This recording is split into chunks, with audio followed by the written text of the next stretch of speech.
ക്ഷാമബത്ത കുടിശ്ശിക, ശമ്പള പരിഷ്കരണ നടപടികൾ എന്നിവ അനന്തമായി നീട്ടിക്കൊണ്ടുപോകുന്ന സമീപനം അവസാനിപ്പിക്കണമെന്ന് കേരള ഗസറ്റഡ് ഓഫീസേഴ്സ് ഫെഡറേഷൻ ജില്ലാ സമ്മേളനം ആവശ്യപ്പെട്ടു. പങ്കാളിത്ത പെൻഷൻ പദ്ധതി പിൻവലിക്കുക, 12ാം ശമ്പള പരിഷ്കരണ കുടിശ്ശികകൾ പൂർണ്ണമായി അനുവദിക്കുക തുടങ്ങിയ ആവശ്യങ്ങളും സമ്മേളനം ഉന്നയിച്ചു. ജീവനക്കാരെ ബാധിക്കുന്ന വിഷയങ്ങൾ ഉയർത്തിപ്പിടിച്ചുകൊണ്ട് KGOF ജനുവരിയിൽ നടത്തുന്ന പണിമുടക്ക് വിജയിപ്പിക്കാൻ സമ്മേളനം തീരുമാനിച്ചു. സമ്മേളനത്തിന്റെ ഭാഗമായി പാലക്കാട് ഗസാല ഓഡിറ്റോറിയത്തിൽ നടന്ന കാർഷിക സമ്മേളനം കിസാൻ സഭ സംസ്ഥാന ജനറൽ സെക്രട്ടറി വി ചാമുണ്ണി ഉദ്ഘാടനം ചെയ്തു.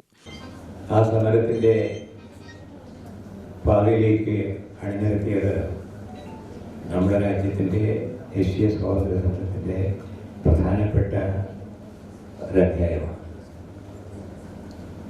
ആ പോരാട്ടത്തിൽ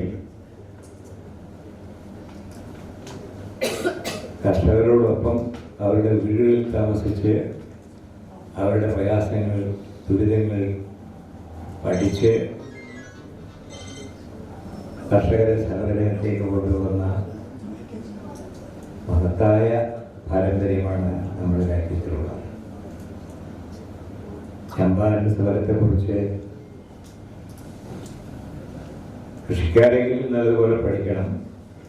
ഗസറ്റഡ് ഓഫീസർമാർ കുറച്ചുകൂടി പഠിക്കാൻ കഴിവുള്ളവരാണല്ലോ, വിദ്യാസമ്പന്നരാണല്ലോ. അവർ മനസ്സിലാക്കണം നീലകൃഷിക്കാരുടെ സമരം. KGOF വനിതാ കമ്മിറ്റി ജില്ലാ പ്രസിഡന്റ് ഡോക്ടർ മേരി ജൂലിയറ്റ് അധ്യക്ഷയായി. കർഷകശ്രീ കേരളപ്രഭ അവാർഡ് ജേതാവ് P. ഭുവനേശ്വരി മുഖ്യാതിഥിയായി. KGOF Palakkad taluk secretary MN Subhash സ്വാഗതവും president doctor Shibu K. Jacob നന്ദിയും പറഞ്ഞു. തുടർന്ന് മെഡിക്കൽ ക്യാമ്പും നടന്നു. UTV news Palakkad.